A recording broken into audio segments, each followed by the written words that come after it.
So yesterday there was a recent clip of Joe Rogan's podcast floating around Twitter, and it had to do with video games.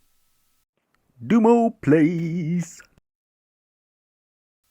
It basically starts off with him saying that games are bad. And what makes them so bad is that they're just so fun. Essentially talking about the addictive nature of games. He basically says that you could be a kid playing games for 3 years, and then at the end of the 3 years, you haven't gone anywhere, you've done nothing, and you're just sitting there waiting for the next game. Or you could have put that time into something like Brazilian Jiu Jitsu, and at the end of 3 years, you could be competing and looking about opening a gym and making money and having a career from it. Well, there's a bit more to the conversation than just that. It actually started off with Joe talking about how kids don't seem to be getting the role models that they used to that would point them in the right direction, that would be beneficial in their lives. At the end, he brought up how hard it is for him to become a comedian and how he was being told not to and how difficult it would be. And his thinking was, well, so some people make it, well, then I'm going to go for it. And he became successful. There are a few things I want to bring up from this clip and just start. I find this all a little bit hypocritical coming from Joe. I get that he chased his dream and it took a lot of hard work and some luck and a lot of hard work, and he came out the other end successful. But that's not how the vast majority of it goes. Same like in gaming, same like in jiu-jitsu. I don't really want to get into all of it, especially with jiu-jitsu. Something I do, I've done for almost 8 years. I guess 7 years if you cancel out this year because it's been closed due to the world. Anyways, the odds in jiu-jitsu aren't exactly great either. You becoming a world champion, having people flock to take lessons from you, and having a big successful gym. I'll be honest, at the 3-year mark, the majority of people are blue belts. And the vast majority of blue belts quit. That's we call it the blue belt blues. It's something that exists. On top of that, as far as owning a gym goes, a lot of gyms don't make it past 5 years before they shut down. It's a tough life. It's a ruthless business, and it's not for everyone. It's very difficult. But all of this was said basically off the top of Joe's head during a conversation, so I don't really want to harp on it, especially since, well, I don't think he's that wrong. You see, I think role models have definitely changed over the years, and I think social media is one of the main catalysts for that. We are closer to these people than we've ever been before. We hear about their thoughts daily from things like Twitter. And the people that you idolize, they're people. They're going to do dumb things. They're going to say dumb stuff. They're going to mess up. I know I am. I have. I will again. That's how it goes. Same with the role models. The people you idolize, they're going to make mistakes. Is this better than before when we didn't really have contact with them and it was just whatever we saw on TV? Is it better to know that the best in the world at whatever is a flawed person? It's going to make mistakes. Or was it better before when we just assumed they were perfect and we had to strive for that perfection? I don't know if it's better or worse, and I'm not qualified to say. But I will say it's different. It's definitely different from when I was young, which in my mind isn't that long ago.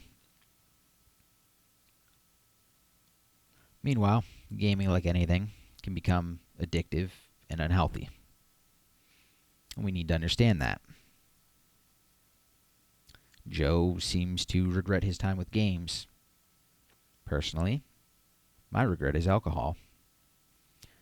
The time I spent drinking alcohol and going out places could have been put into something that I thought would be more constructive. Something like art, Brazilian Jiu Jitsu. I could have started years and years before. I would have enjoyed that probably a lot more. But when you're basically depressed, you're not thinking perfectly, and of course, hindsight's always 20/20. And in the moment, you think you're doing the right thing. You're doing what everyone else does and what people say people have done for generations, and you go for it. And it doesn't make it right or wrong. It just you're always going to have something you wish you could have changed. And it's not a big deal. Just don't let it eat you up. So, how can we prevent this from becoming a detriment to us?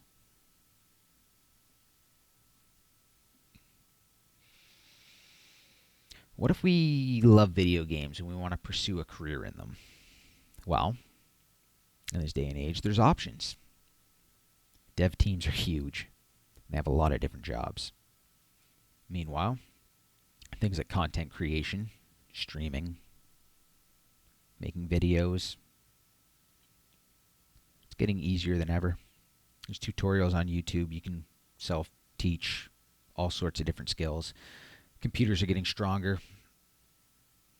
It's cheaper to get a computer that can actually handle video editing, and it doesn't take an insane amount of time to render a video out.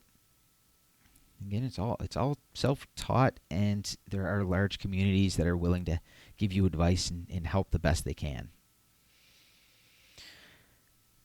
But do you really come away with something? I think you do. If you come away with being able to make videos, come away with video editing skills, script writing skills, learning about lighting and shooting and sound and maybe audio editing, that kind of knowledge can actually get you jobs later down the road, especially if that's something you really love and you want to pursue. Then maybe you just find out that you don't like it. That's something too. It's at least something.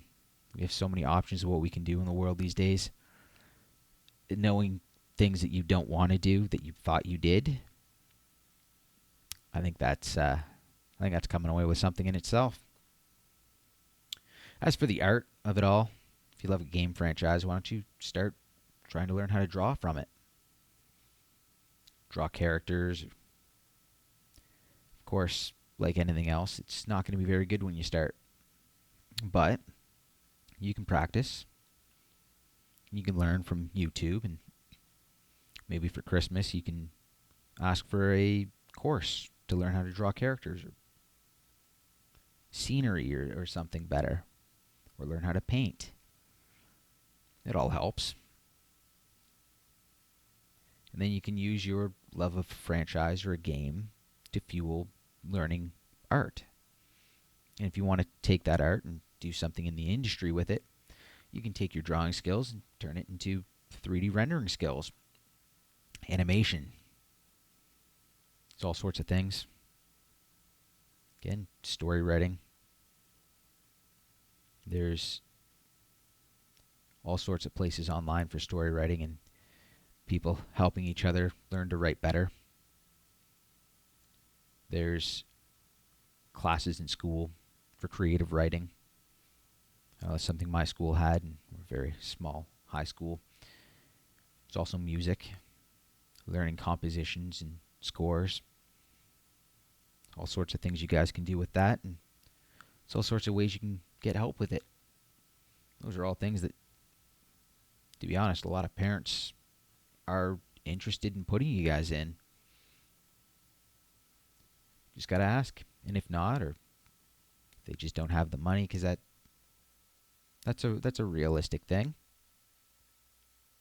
There's lots of places online for it that'll help you for free. It might not be as good as, a paid education, but if you have the drive and the desire and you want to improve, it exists.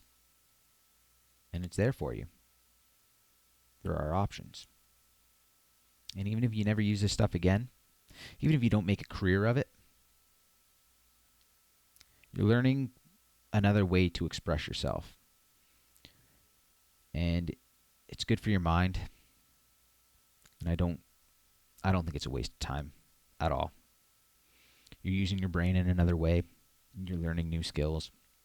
And even if they're just for you, if you do art just for you, make music just for you, write stories just for you, it's not a waste. It's not a waste at all. But what if you just want to play games? Well, you have things like streaming, content creation, even esports. It's not easy. None of it is. This is all highly competitive markets. But if you have the drive and you want to go for it, might as well. Just have a fallback. See, streaming isn't exactly an easy thing. For starters, it's exhausting. Second of all, there's a lot of things you have to learn. You have to learn how to, well, you have to learn bit rates. You have to learn the programs. You have to learn about lighting, and you have to learn about audio. And then if you actually want to be good, you have to learn how to communicate with people. And it's all skills you learn and you pick up. And then on top of that, if you really want to make it as a streamer, you have to be able to make content. So you have to be able to make videos and thumbnails and all that stuff. Because those big streamers, they have things on Twitch, they have things on YouTube, and yes, they stream on Twitch and then it goes to someone and they make a video for YouTube for them. They have editors and teams, but they don't start like that. It starts off by you doing everything on your own, and it's a lot of work. It's a lot of work. If you wanna grow on YouTube or Twitch, it's a big grind, and you have to learn a lot. And you have to be willing to learn a lot, and you have to be striving to improve every time. Much like anything else, if you really want to make it, you have to have this drive. You have to have the drive to improve. It's just how it goes. You have to have your content split on different platforms. You have to have a backup. If something happens to Twitch, you have YouTube to fall back on, so you don't completely lose your income. Same thing with YouTube. You have Twitch to fall back on, or whatever platforms happen to exist in the years to come. People have their merch. You have other ways to monetize as well. It's all stuff you got to figure out on your own. And of course, there's communities there to help you. But at the end of the day, you have to figure out a way to do it yourself in your way, because when you're doing content creation, you are the product. And you have to be different. You have to stand out. You have to find a way to make yourself stand out. You have to do it until one day you get large enough that you can afford to have other people help you do it. It all falls on you. But what about esports players? The competitive top end players. Again, it's not easy. I feel like it's kind of like playing competitive sports when growing up. Odds are pretty good. None of you gonna make it. Out of everyone that I ever played hockey against, 3 people got drafted to the NHL, 2 played, and only 1 became a big name. It's rare. I play with some really good players, but they didn't go anywhere. We put a lot of time in, a lot of effort in. But we learned a lot. We made a lot of friends. We have a lot of memories, and you learn how to manage stress. You learn what you're capable of, how hard you can push yourself. There's a lot to be learned from competing, and so I wouldn't say it's a waste of time. You could. You could say all my time spent in hockey and lacrosse and all that was a waste of time, but at the end of the day, I loved it. And I think it was worthwhile. I really do. And I think it's a big part of who I am today and why I do things the way I do things. There's times in there's events in life that just kind of change you and change your focus that you look back on as, you know, life altering even though you don't think of it at the time. It just changes the way you look at things, changes your outlook. I think esports can do the same thing, but I think you have to do it right.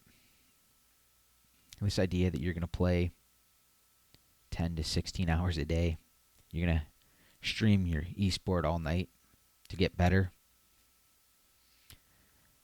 that's not it. I'll tell you right now, one thing that several esports teams are starting to do is they're starting to train their players like actual athletes. They're putting them in the gym, making them work hard, making them sweat, making them get stronger. And that's for good reason. A healthy body has a healthy mind. And in esports, not only do you have to be able to click buttons quick, but it comes down to a lot of split second decisions. And you have to be able to make those decisions at the best of your capabilities. In order to do that, you have to be healthy. In order to be healthy, you have to exercise, you have to eat well, you have to sleep. So this idea that you're going to play all night and that's going to make you better, it's actually going to slow you down. It's the same in any sport. You do any sport nonstop all day, every day, it's going to do more harm than good to you. That's actually why you see a lot of athletes taking steroids, is to try to overcome this. It's not the way to do it. I think if you really want to pursue competitive gaming, I think you need to do it right. I think you need to eat well, you need to exercise, and not just a light jog. You need to sweat, you need to work hard, and you need to sleep at night. There's no reason why you can't do 1 to 4 hours a day and that be enough. Especially when you put into other things like recording it and watching your playback and everything like that. That's something that gets done. You don't see sports athletes practicing for 6 to 12 hours a day. It's not healthy. It's hard on your eyes as an esports player. It's hard on your body. It's hard on your posture. Hard on your neck. It's not good for you. In order for you to be at your best, you need to be at your best. So that would be my main suggestion for you guys to take away from this. If you want to be an esports player, start training like an actual athlete. And your decision making will improve. You will see improvements from it. That said, the last thing I want to say today is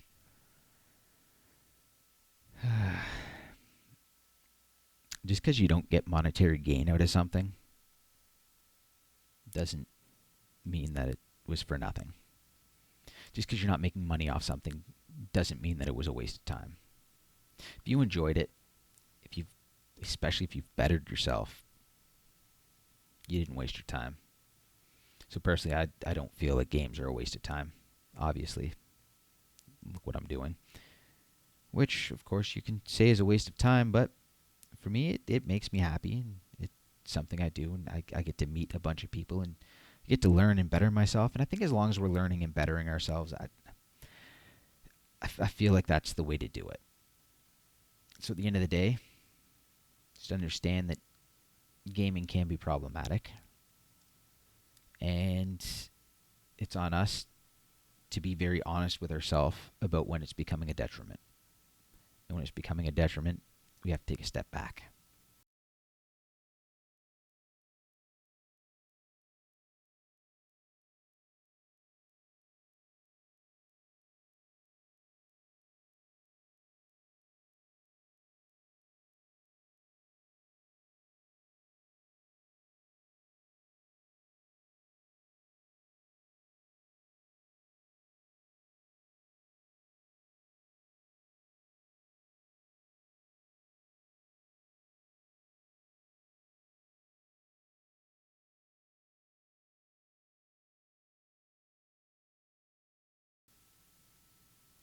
Well, that's going to do for me today. Sorry, it's not a big energy video or anything, but I just want to get those thoughts out. Have a good one.